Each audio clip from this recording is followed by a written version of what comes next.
So what I plan on doing with this is once we unbox that printer, I'm going to assemble these pieces of wood in whatever configuration works to make a tabletop that is going to be big enough for the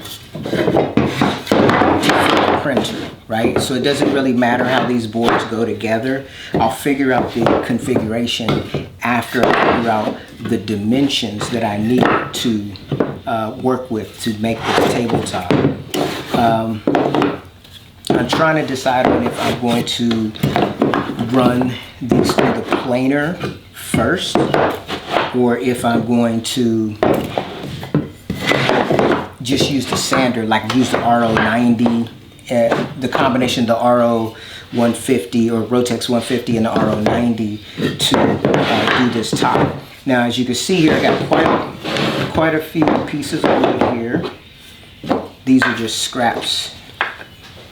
All of this is scraps, but as you can see here, I can put these boards together in a configuration to give me some kind of tabletop. Now right here I see I missed one of the boards. This one has a screw in it, so I'll probably either cut this down narrower or cut it this way to get rid of obviously these holes. So let me just pull this out of the loop for now and put this one in here.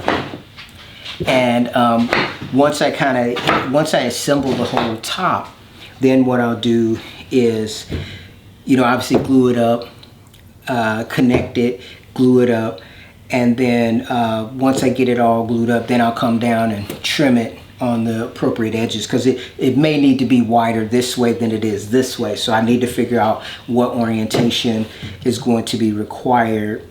I just think this would be a nice little interesting woodworking project, taking scraps and turning it into something that's usable. Obviously I could just use some plywood to do the same thing, but I want to use as much of that wood that I had purchased for that fence as I can, instead of throwing it out. As I mentioned before, I was thinking about using this to make like some kind of a coffee table, but my plans on that have kind of been delayed simply because I want to make it. Right now we're using some folding plastic tables in the living room temporarily, and they're both exactly the same. And so I want both of the tables that I make for in the living room to be exactly the same, because we have like a two love seat set up. As opposed to having one full couch, we have two love seats in our living room. And so I want to have a small coffee table in front of both, but I want them to be uniform. I want them to look exactly the same. And so just the way my mind thinks, I'm always thinking about, okay, how do I get that same result? I still have not come to a conclusion on how to make the base. Like if I would just take 4 pieces of wood and make a square and bolt that on from the bottom.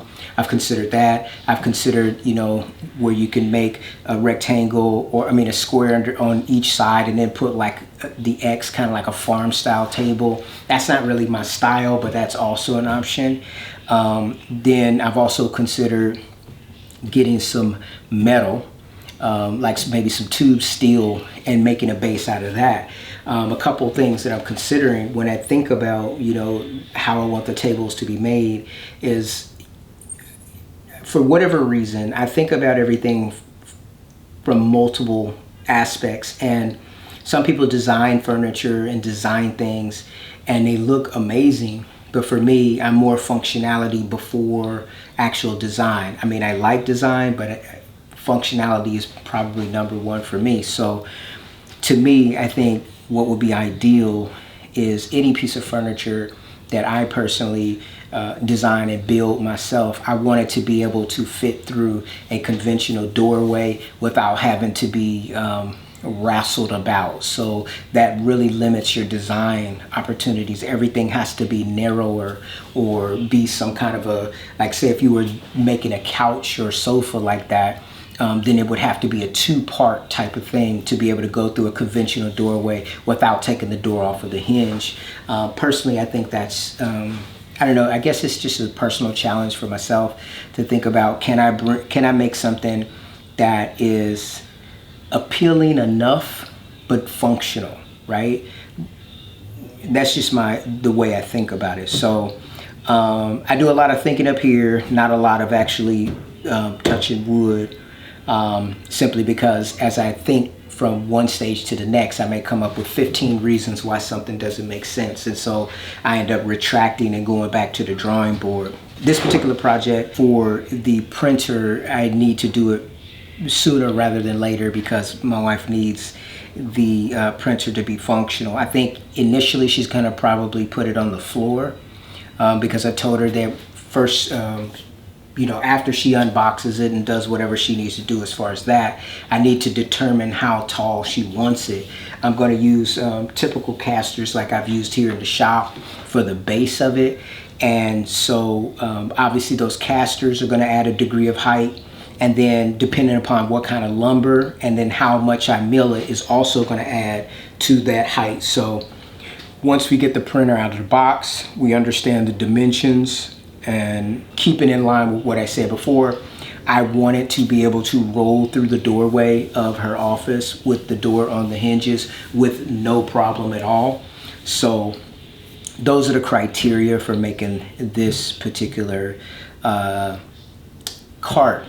After I get the rough cart built, I think what I want to do is try my hand at making some wooden drawer slides, and then I'll make some drawers, which is something that I have not done here on the channel in this whole time, so that she can put stuff, like maybe house paper and supplies up under the printer. Now, a long time ago, I did make a stand for her cutter, and it's just a simple rudimentary design, 2x4 construction. We use a huge paper cutter for homeschooling, and I built that, and I put like little trim to trim it in, but I never finished it. I mean, I never painted it. I never even sanded it down. I just basically threw it together, but it's been rock solid this whole time. I also didn't add any kind of storage compartments underneath. So I think with this particular project, it'll be a step forward because I'll actually be laminating the top together with multiple different types of wood. And I think there'll be a lot of interesting skills developed within this project. Now, as far as to assemble these pieces, I've thought about different things. Now, I could use the Domino. Of course, by comparison to the Mafeo Dual Dowler, the Domino is going to have more expensive fittings, and the Domino and the Mafeo Dual Dowler are going to require me to actually clamp these up and let it dry before I can move forward with the project. And depending upon which day I get started on this, that may not be a problem. However, if, say for instance, I was to do this today, which I'm not, then I would use the Lamello Zeta P2 and use the Climax connectors, and I would connect everything, or put my orient the boards how I want to orient them, draw lines to see where I need to put the actual connectors, and then I would just put glue on all the ends and snap all this together, and that snapping force would actually give me the clamping force that I would need, so that I could just kind of move on with my project if I so chose. Or I wouldn't even have to pull out clamps. I could just let it sit like that. So essentially with the Zeta P2, I would have the ability to put one mortise in one side, the other mortise in the other, use the Climax connector. Like say I would probably put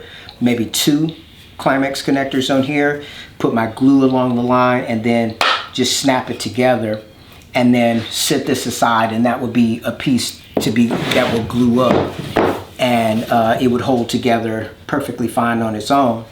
And then another consideration would be, let's say, so my planer, I believe, is 11-inch planer. So once I get the measurements of the printer, let's say it's 22 inches deep. I don't know if it is, but let's say it is.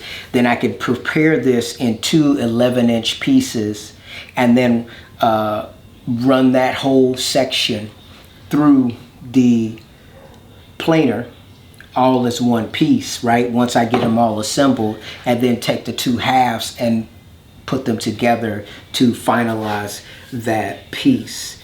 Yeah, so it's we'll see how this all goes. But anyways, guys, I want to thank you for taking time to watch this little video, and I'll see you in the next one. Take care.